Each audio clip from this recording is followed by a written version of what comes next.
Je lis du livre de Genèse, chapitre 41, les versets 33 à 36, ce qui suit. Maintenant, que Pharaon choisisse un homme intelligent et sage, et qu'il le mette à la tête du pays d'Égypte. Que Pharaon établisse des commissaires sur le pays pour lever 1/5 des récoltes de l'Égypte pendant les 7 années d'abondance. Qu'il rassemble tous les produits de ces bonnes années qui vont venir, qu'il fasse sous l'autorité de Pharaon des amas de blé, des approvisionnements dans les villes et qu'il en ait la garde. Ces provisions seront en réserve pour le pays pour les 7 années de famine qui arriveront dans le pays d'Égypte, afin que le pays ne soit pas consumé par la famine. Prions. Notre Seigneur et notre Dieu, nous continuons à découvrir le récit sur la vie de Joseph. Alors que nous découvrons ces références bibliques, que le Saint-Esprit continue de nous éclairer afin que nous comprenions pleinement la parole. Merci de nous entendre, Seigneur. Merci de nous éclairer. Au nom de Jésus et pour ta gloire éternelle. Amen. Joseph, un esclave, un Hébreu, un homme que Pharaon ne connaissait pas et qui se trouve face à lui, qui lui raconte son rêve et lui donne l'explication. Personne ne bouge. Personne n'ose contredire Joseph parce que tous sont surpris.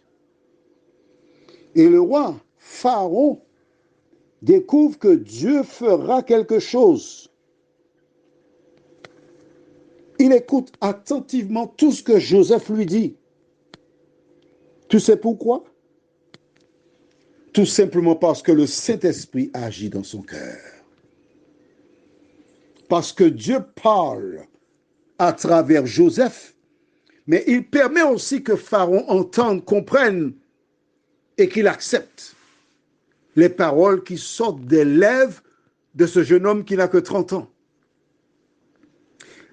Lorsqu'il a achevé de raconter le rêve, regarde comment il commence au verset 33. Il dit « maintenant ». Ça veut dire à l'heure même. Il n'y a pas une minute à perdre. Parce que nous ne savons pas quand les 7 années d'abondance s'achèveront.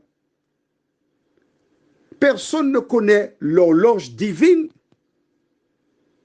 Est-ce que les 7 années d'abondance n'ont pas déjà commencé? L'heure n'est pas à l'engourdissement ni au sommeil maintenant, à l'instant même.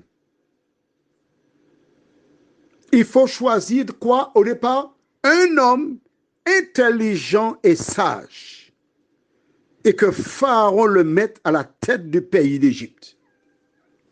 Eh oui, une personne intelligente. Vois-tu, on ne place pas des imbéciles ni des couillons en position pour décider. Intelligente et sage. Tu es comment, toi? Est-ce que tu es du type à aller voir sournoisement des ouvriers pour les monter contre les patrons?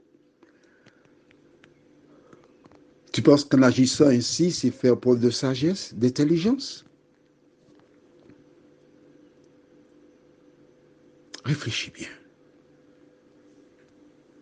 Quelle est ton attitude dans tes rapports au niveau de ton foyer, au niveau de tes amis, au niveau de la famille, au niveau de l'entreprise, au niveau du parti politique, au niveau de la communauté religieuse. Quelle est ta démarche? Il faut être intelligent et sage. Et en dehors de cette personne, mettre des commissaires.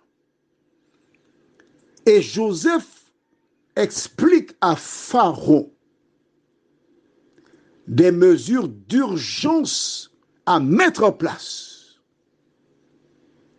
afin d'avoir suffisamment de réserves en prévision des 7 années de famine.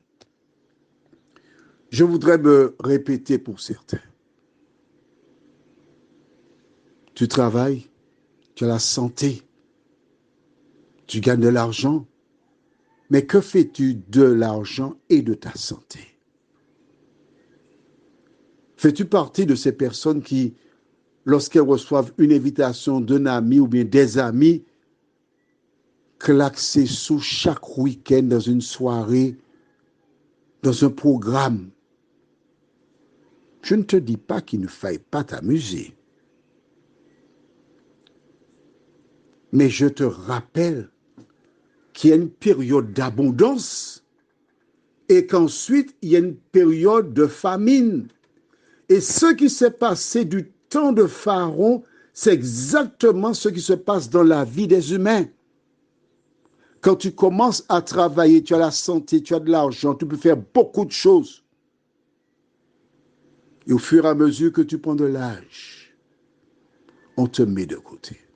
Mais attention, quand on te met de côté, le salaire que tu percevais n'est plus le même.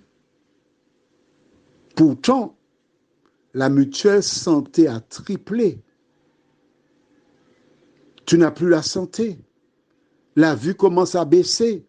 Lui, c'est pas lui le prénom, l'oreille. Tu entends de moins en moins bien. Ton corps est en train de se déprécier et les besoins financiers nécessaires pour essayer de garder le cap sont importants. Oui, mais tu n'as plus d'argent. Tu as claqué tes sous. La Bible t'invite à réfléchir. La Bible t'invite à essayer de comprendre ce qui s'est passé pour l'Égypte. C'est ce qui se passe pour tous les humains. Pour tous les humains. Mais que fais-tu? Alors, si jusqu'à présent tu as claqué tes sous, je t'invite à partir de maintenant à revoir la copie, à mettre de côté, de telle sorte que lorsque la vieillesse viendra, lorsque tu seras diminué, que tu ne sois pas trimballé de services sociaux en services sociaux, tu as l'information. Prions. Notre Seigneur et notre Dieu, merci pour la Bible. Merci pour la parole qui nous permet de comprendre le sens de la vie, de nous aider, ô Dieu, à tirer les leçons qui s'imposent, à ne pas faire partie des personnes qui agissent comme les cigales, mais plutôt comme la fourmi.